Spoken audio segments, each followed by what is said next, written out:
हाँ जी, स्वागत है आप सभी का टीसीए के ऑनलाइन प्लेटफॉर्म पर। मैं केपी चौधरी आप लोगों के लिए राजस्थान जीके में पिछला वीडियो जो पश्चिमी जो मरुस्थल था अपने पास वेस्टर्न जो डेजर्ट है उसके बारे में लेकर आया था। आज उससे ही थोड़ा सा अपन वेस्टर्न से थोड़ा सा और इधर की तरफ यानी ईस्ट की तरफ चलते हैं और उसी में जो पार्टीशन और बना रखा है यानी पहला पूरा मरुस्थल है, फिर अर्ध शुष्क जो मरुस्थल है हेमी डेजर्ट है उसके बारे में बात कर लेते हैं। हेमी डेजर्ट के बारे में बात कर लेते हैं, तो चलिए स्टार्ट करते हैं वीडियो को। हाँ जी, आप लोगों को आराम से वीडियो वॉच आउट करना है और जो पॉइंट नहीं समझ आए उसमें वीडियो को पॉज करके दोबारा से आराम से थोड़ा जूम आउट करके देख लेना। सेकंड जो पार्ट है, पहला अपन ने बात कर ली थी शुष्क मरुस्थल की, ये अर्ध शुष्क मरुस्थल की बात कर रहा है। देखिए इस तरीके से राजस्थान का डायग्राम मैंने बना रखा है और इसमें मैं आप लोगों को यहाँ बताना चाहूँगा कि किस तरीके से इसका पार्टीशन कर रखा है।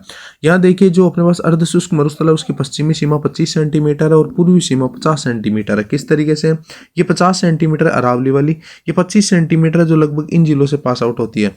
इसमें भी देखिए 4 पार्टीशन बना रखे हैं अर्ध शुष्क मरुस्थल में और ये बहुत इंपॉर्टेंट है। इस बार यहाँ से क्वेश्चन पूछा गया था, डरने की बिल्कुल जरूरत नहीं है, आराम से आपको वीडियो देखना है और समझना है क्या है। देखिए ये देखिए पहला है घग्गर बेसिन। घग्गर बेसिन ये अर्ध शुष्क मरुस्थल के पार्ट बता रहा हूँ मैं, शुष्क मरुस्थल की अपनी बात पूरी हो चुकी है। तो पहला घग्गर बेसिन, घग्गर बेसिन में यहाँ आपको पता है गंगानगर बीकानेर का कुछ हिस्सा और हनुमानगढ़ आते हैं। फिर यहाँ है देखो काटली या फिर कांतली बेसिन, ये है अपने पास शेखावाटी वाला रीजन जिसमें चूरू झुंझुनू और सीकर आते हैं। थर्ड वाला अपने पास है नागौरी उच्च भूमि। नागौरी उच्च भूमि आपको पता ही होनी चाहिए, अजमेर नागौर और जोधपुर का लगभग जो पूर्वी हिस्सा है वो और बीकानेर का जो दक्षिणी हिस्सा है वो इसमें शामिल होते हैं। इसके अलावा लूणी बेसिन की बात कर लेते हैं और लूणी बेसिन में ये इधर वाले जिले आते हैं जिसमें बाड़मेर है, जालोर है, सांचौर है, देख सकते हैं। तो पाली का जो वेस्टर्न हिस्सा है, सिरोही का जो पश्चिमी हिस्सा है वो वाले यहाँ पे जिले शामिल होते हैं। ठीक है, तो ये आप लोगों को याद रखना। अर्ध शुष्क मरुस्थल में 4 हिस्से। वैसे ये मैं कहना चाह रहा हूँ कि इनमें से क्वेश्चन जरूर पूछा जाता है कि इसमें से कौन सा जिला किस में आता है। आगे देखिए अर्ध शुष्क मरुस्थल का उपविभाजन Ghaggar basin, Kantli basin, Luni basin और नागौरी उच्च भूमि के अकॉर्डिंग। बेसिन में मतलब नदी द्वारा निर्मित क्षेत्र होता है या नदी का बहाव क्षेत्र होता है, उसको बेसिन बोलते हैं, याद होना चाहिए। घग्गर बेसिन जो होता है उसमें गंगानगर हनुमानगढ़ आते हैं और वर्तमान राज्य में सर्वाधिक सिंचाई वाला क्षेत्र है, नहरों से यहाँ सिंचाई होती है। वर्तमान में सर्वाधिक सेम प्रभावित क्षेत्र है। सेम क्या होता है, सेम होता है जहाँ पे आपको पता है पानी का कीचड़ इकट्ठा हो जाता है ना, पानी का जो दलदल सा बन जाता है और वो लंबे टाइम तक रहता है, तो उससे अलग अलग प्रकार की जो बीमारियां हैं वो फैलने की, जैसे पैरों में जलन वगैरह होना या पैरों का जैसे गलना टाइप ऐसा कुछ होना, तो सेम की प्रॉब्लम वो सबसे ज़्यादा हनुमानगढ़ जिले में हो रही है, ज़्यादा पानी होने की वजह से। और हनुमानगढ़ में भी कौन सी जगह, बड़ोपल में हो रही है। समस्या से निपटारा करना है ना, तो यूकलिप्टिस के पेड़ लगाए जाते हैं। यूकलिप्टिस को अगर अपनी भाषा में कहा जाए तो सफेदा बोलते हैं। ठीक है, लेते हैं। मिट्टी क्या है, यहाँ रेवेनिया टाइप की है, हल्की पीली दोमट मिट्टी पाई जाती है। रसदार फलों के लिए बहुत उपयोगी है। यहाँ जो फल किए जाते हैं वो बहुत इंपॉर्टेंट है। यहाँ किन्नू, माल्टा और मौसमी, यहाँ किन्नू, माल्टा और मौसमी है ना, ये वाले क्या किए जाते हैं, सबसे ज़्यादा फल जो उत्पादित किए जाते हैं। ठीक है, भूमध्य सागरीय यहाँ जो जलवायु है ना उसके समान यहाँ पे क्या है जलवायु, क्योंकि जो सूर्य का जो टेम्परेचर है वो यहाँ भी थोड़ा हाई रहता है। शेखावाटी बेसिन की बात कर लेते हैं। शेखावाटी बेसिन में आप लोगों को स्पेशली ध्यान रखना है, आंतरिक जल प्रवाह का क्षेत्र है और सीकर, चूरू और झुंझुनू, ये आंतरिक जल प्रवाह वाला वर्ड आपको याद रखना है। जो राजस्थान में लगभग 61.23% ऐसा एरिया है जो आंतरिक जल प्रवाह का ही एरिया है। आगे आप अगर नोटिस करें ना, तो यहाँ जो मिट्टी है वो लाल रेतीली मिट्टी पाई जाती है और चूरू के आसपास के क्षेत्रों में लाल रेतीली मिट्टी पाई जाती है। फसल यहाँ स्पेशली खरीफ की जाती है, सिंचाई के आधार पर ही रबी की फसल हो पाती है। झर का मतलब आंतरिक भूभाग में जल संचयन करना। झर होता है ना, अपन कहते हैं ना कि यहाँ तो हमें इस बार तो बेल करवाए, उसमें कोई ना कोई यहाँ झरहात लगी है नीचे, तो इसका मतलब क्या होता है कि नीचे की तरफ कोई पानी का भूभाग का आंतरिक जल संचयन का जो तरीका होता है ना वो।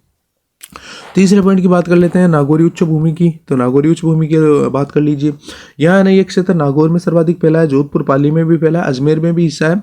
सर्वाधिक फ्लोराइड प्रभावित क्षेत्र है, इसीलिए इसको कुबड़ पट्टी भी बोलते हैं। फ्लोराइड युक्त पानी पीने के कारण यहाँ लोगों को फ्लोरोसिस हो जाता है, हड्डियाँ टेढ़ी मेढ़ी और बाकी हो जाती है। कुबड़ पट्टी है और ये बहुत बार पूछा गया है कुबड़ पट्टी, याद रखना है। नागौरी उच्च भूमि अजमेर का हिस्सा भी आता है इसमें।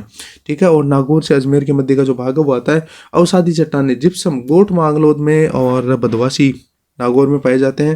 गोठ मांगलोद में और बदवासी नागौर, इन दोनों में अवसादी चट्टानों के कारण जिप्सम के बहुत बड़े भंडार हैं। और यहाँ आपको पता ही है ना, जो सफ़ेद संगमरमर भी मिलता है और सफ़ेद सीमेंट के कारखाने भी हैं। तो कायंत्री चट्टानें गोठ मांगलोद तो सीमेंट का कारखाना है। और ठीक है, आगे देखिए मकराना में विश्व धरोहर सूची में GI टैग सम्मिलित संगमरमर भी मिलता है। आगे बात करते हैं। फ्लोराइड फ्लोराइड जब इतना फेल रखा तो उसको निवारण करने के लिए एक अंतर्राष्ट्रीय कंपनी आई थी जापान की, Zika, Japan international corporation agency. उसने बहुत ही अच्छे अभियान चलाए थे यहाँ पे, लेकिन आपको पता ही है राजस्थान में दूसरों की चलती कहाँ है। आगे बात करते हैं, कर लेते हैं। तो यहाँ आग्नेय चट्टानें, अवसादी चट्टानें और कायांतरी चट्टानें पाई जाती है। अब चट्टानों के प्रकारों के बारे में यहाँ बताया गया है कि सबसे जो नीचे की तरफ चट्टान पाई जाती है वो कायांतरित, उससे जो ऊपर की तरफ पाई जाती है, जो उससे जस्ट ऊपर की तरफ, उसको अवसादी चट्टान, जो ताप और दाब से बनती है, और सबसे ऊपर जो पाई जाती है वो आग्नेय चट्टानें होती है। याद रखना है, कायांतरी चट्टानों में ही आपको पता होना चाहिए ग्रेफाइट, हीरा, ये सब कुछ पाए जाते हैं, जो सबसे नीचे की तरफ दबी हुई होती है कायांतरी चट्टानें। लूणी बेसिन की बात कर लेते हैं। जो चौथा बेसिन है वो लूणी नदी और यहाँ पाली, जालोर और बाड़मेर, जोधपुर, इन जिलों के बारे में वगैरह मैंने पहले बता दिया था। गोडवाड़ बेसिन है, लवणीय बेसिन है, गोडवाड़ बेसिन है। इसी बार रीट में पूछा गया था गोडवाड़ क्षेत्र कौन सा है, तो लूणी जो बेसिन है ना उसी को गोडवाड़ क्षेत्र भी कहते हैं, और यहाँ गोडवाड़ी बोली भी बोली जाती है। अब बात कर रहे हैं दूसरे फिजिकल डायमेंशन की कि किस तरीके से जो जोग्राफिकल कंडीशन है अरावली की। उससे पहले अपन ने जो बात है कि वो पश्चिमी मरुस्थल की थी, अपन ने उसमें वर्षा की बात कर ली है, उसमें जो फल वगैरह वो कौन से होते हैं, नदियाँ कौन सी है, इनके बारे में हल्की हल्की सबके बारे में बात कर ली है। अब बात करते हैं अरावली की। अरावली का जो सामान्य परिचय है ना वो तो प्री कैम्ब्रियन युग का है, ये सबसे प्राचीन पर्वतमालाओं में है, याद रखना है, जबकि हिमालय है वो नवीन में है। ये दो तो बात याद होनी चाहिए। आगे बात करते हैं, तो ऊंचाई के आधार पर देखें तो इसकी वर्तमान में ऊंचाई वो घट रही है। इसकी जो प्रारंभिक ऊंचाई है ना वो 2700-2800 मीटर थी, यानी लगभग 2700 से 2800 मीटर की ऊंचाई थी, लेकिन अब जो वर्तमान में बची है ना वो 930 मीटर लगभग बची है। कहने का मतलब क्या है कि ये एवरेज हाइट की बात कर रहा है, ठीक है। यहाँ पे जो है ना इसका जो प्रारंभिक स्वरूप था ना वो वलयकार था, और अब जो है वो अवशिष्ट स्वरूप बचा है, तो ये अवशिष्ट पर्वतमाला के रूप में भी जानी जाती है। निर्माण के समय इसकी हाइट थी 2700 से 2800, यानी काफ़ी ऊंचा था, लेकिन अब 930 के आसपास ही बचा है। ये देख लीजिए, यहाँ मैंने आराम से नीचे की तरफ है जो डायग्राम बना के यहाँ बना रखा है कि पहले अरावली ये थी और उसके बाद अब अरावली अवशिष्ट के रूप में ये बची है। पता ही होना चाहिए कि जो अपनी अरावली पर्वतमाला है वो खनिजों का अजायब घर कहलाता है, ये तो बहुत ही अच्छी बात है। और यहाँ से देखिए कौन कौन से प्रकार के मिलते हैं। खनिज में भी दो प्रकार के होते हैं, धात्विक और अधात्विक। अब धात्विक कौन से होते हैं, जो तोड़ने पर बिखरते नहीं है, और वो जो तोड़ने पर बिखर जाते हैं अधात्विक कहलाते हैं। तोड़ने में कौन से नहीं बिखरते हैं, लोहा नहीं बिखरता है, एलोहा। एलोहा में भी कई ऐसे आते हैं जो तोड़ने पर बिखरते नहीं है, लेकिन वो धात्विक होते हैं। हिस्से में बात करें तो गोंडवाना लैंड का हिस्सा है, पर्वत निर्माण की दृष्टि से सबसे शांत हिस्सा है। ये भूकंप की दृष्टि से भी सबसे सुरक्षित स्थान है, यानी राजस्थान ऐसा है जिसमें भूकंप सबसे कम आते हैं। चट्टानों की बात करते हैं तो क्वार्टराइज चट्टानें पाई जाती है, मोटे कण वाली पाई जाती है जिसमें ग्रेनाइट और बेसाल्ट का मिक्सअप होता है, और महीन कणों वाली भी पाई जाती है। जो मोटे कण वाली पाई जाती है ना उनको अपन क्या कहते हैं, आग्नेय चट्टानें कहते हैं, ठीक है। कर लेते हैं, तो आग्नेय चट्टानों के कारण खनिजों का राजस्थान अजायब घर कहलाता है। और सर्वप्रथम भूगर्भिक अध्ययन 1923 में हेरोन महोदय द्वारा किया गया था, ठीक है। हेरोन महोदय ने 1923 में पहला भूगर्भिक अध्ययन किया था, और उसके बाद कहा था कि राजस्थान में जितने खनिजों का भंडार है वो विश्व में और बहुत ही कम स्थानों पर मिलेंगे। विश्व के सबसे प्राचीनतम पर्वतमालाओं में अरावली है। अपलेशियन पर्वतमाला यूएसए की है, उसके लगभग काल की है। धारवाड़ जो कर्नाटक वाली है और विंध्याचल है, इनके लगभग इन्हीं के कालखंड की कौन सी है, अरावली पर्वतमाला भी है। भारत में अगर विस्तार की बात करते हैं तो होती है अरब सागर में। अरावली का जो पिता है ना वो अरब सागर कहलाता है, याद रखना है, फादर ऑफ अरावली अरब सागर है। उसके बाद बात करते हैं तो यहाँ से उत्पत्ति होती है, रात में लेकिन हल्की हल्की दिखाई देती है। उसके बाद अगर बात करें तो खेड़ा ब्रह्मा पालनपुर पहली जगह ऐसी है जहाँ पे अरावली आराम से बाहर पृथ्वी का सरफेस है उससे ऊपर की तरफ दिखाई देती है। वो पहली जगह कौन सी है, खेड़ा ब्रह्मा पालनपुर गुजरात, सर्वप्रथम सतह पर यहाँ दिखाई देने वाली जगह है। उसके बाद अगर बात करें तो 692 किलोमीटर इसकी लंबाई है, 692 kilometre, that is the total length of Aravalli. आगे बात करें तो रायसीना हिल्स की बात करते हैं जो दिल्ली तक ये फैली हुई है। और आपको पता ही होना चाहिए रायसीना डायलॉग नाम से एक जो अंतर्राष्ट्रीय अपने यहाँ संगठन भी है, अंतर्राष्ट्रीय संगठन बोले तो जो जितने भी यहाँ पे अपने प्राइम मिनिस्टर और मिनिस्टर प्रेसिडेंट है उन सबको मिला के एक रायसीना डायलॉग नाम से एक कमेटी, और उसके बाद उसके ऊपर डिस्कशन वगैरह किया जाता है। तो यूँ कह सकते हैं कि रायसीना डायलॉग है ना वो इसी वजह से नाम दिया गया है, क्योंकि ये जो अरावली की रायसीना हिल्स है ना वो अपने राष्ट्रपति भवन तक जाती है। राष्ट्रपति भवन है जवाहरलाल नेहरू विद्यालय। आगे बात करें ना तो इसका जो विस्तार है वो गुजरात, राजस्थान, हरियाणा और दिल्ली, इन 3 तो स्टेट्स में और एक अपने पास यूटी में है। तो 3 तो राज्यों में और एक केंद्र शासित प्रदेश में कौन है, अरावली फैली हुई है। राजस्थान में अरावली की क्या कंडीशन है, बहुत अच्छी बात है, बात कर लेते हैं। अरावली का कोई भौगोलिक क्षेत्र नहीं है, ये एक योजना क्षेत्र है। कोई भी ये क्या नहीं है, भौगोलिक क्षेत्र नहीं है, क्या है, योजना यानी प्लानिंग जो है ना एरिया है ये, ना कि कोई ज्योग्राफिकल एरिया। ये अभी इसी बात को लेकर के आपको पता ही होना चाहिए, पिछले कुछ टाइम से जो सुप्रीम कोर्ट है और बाकी यहाँ राजस्थान की जो पॉपुलेशन है, जो जनता है, उनके बीच में इसी चीज़ को लेकर के थोड़ा सा अभी जो धरने प्रदर्शन वगैरह हुए थे कि अरावली में जो 100 मीटर से नीचे वाले पहाड़ हैं उनको पहाड़ नहीं माना जाए, उनमें आप आराम से बढ़िया तरीके से खनन कर सकते हैं, लेकिन लोगों ने इनके खिलाफ आवाज़ उठाई है। चलिए कोई बात नहीं, आप भी कंटिन्यूसली कोई अच्छा पॉइंट है तो उस पर आवाज़ उठाते रहा करो, हमें भी बताते रहा करो, कमेंट करते रहा करो प्यारे प्यारे, ताकि हमें भी पता चले कि क्या चल रहा है दुनिया में।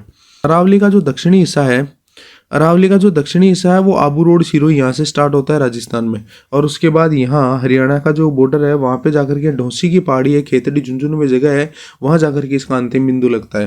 पहली बात तो ये। दूसरा, राजस्थान में प्रवेश कर दिया, उसके बाद खेड़ा बर्मा से, यहाँ मैंने अभी कहा था कि ये ज्योग्राफिकली रूप से बाहर, पृथ्वी के बाहर दिखाई देना लगती है, और रायसीना की पहाड़ियों तक, दिल्ली तक ये जाती है। इसका जो अक्षांश है वो जो विस्तार है ना वो 23 डिग्री 20 मिनट से लेकर के 28 डिग्री 20 मिनट तक उत्तरी अक्षांश, और देशांतरी विस्तार देखें ना तो 72 डिग्री 10 मिनट से लेकर के 77 डिग्री 03 मिनट पूर्वी देशांतर के रूप में फैली हुई है।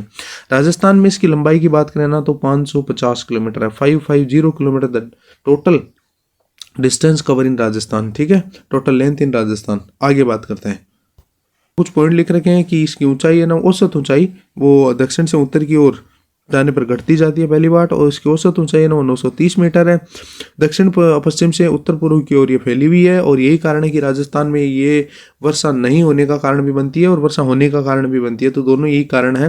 क्षेत्रफल की दृष्टि से इसका जो क्षेत्रफल है वो 9% है, जनसंख्या इसमें 10% निवास करती है राजस्थान की, वर्षा यहाँ पे 50 से लेकर के 80 सेंटीमीटर तक होती है। ठीक है, राजस्थान की विभाजक रेखा के रूप में भी इसको जाना जाता है, क्योंकि अरावली पर्वतमाला के दोनों तरफ वर्षा का बहुत, मैंने भी बताया, डिफरेंस पाया जाता है। 50 सेंटीमीटर तक वर्षा लेकर 500 मिलीमीटर तक वर्षा होती है।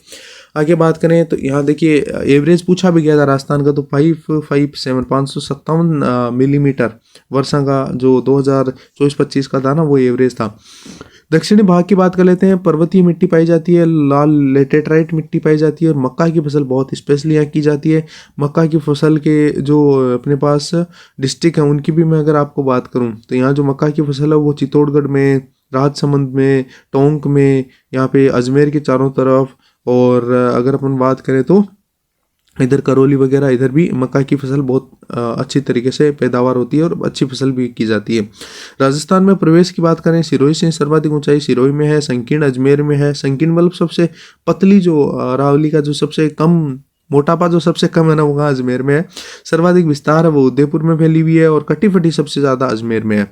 आगे बात करें तो विस्तार के जो जिले हैं वो अलवर, जयपुर, दौसा, अजमेर, राजसमंद, उदयपुर, सिरोही। अरावली का जो प्रभाव है वो राजस्थान की विभाजक रेखा है, भौतिक प्रदेशों का विभाजन करती है, कि इसीलिए जलवायु का विभाजन करती है और अपवाह तंत्र का विभाजन करती है, क्योंकि अरावली के इधर की नदियां वो इधर की तरफ आती हैं और इधर वाली नदियां लगभग इधर जाती हैं। कुछ नदियां जो अपने अरब सागर की तरफ आती है। ठीक है, तो यहाँ इस तरीके से एक और है बोरांट का पठार, वो भी जल विभाजक का कार्य करता है, लेकिन अरावली 3 चीज़ों का विभाजन कर रही है, भौतिक प्रदेशों का भी कर रही है, जलवायु का भी कर रही है, और अपवाह तंत्र का भी कर रही है।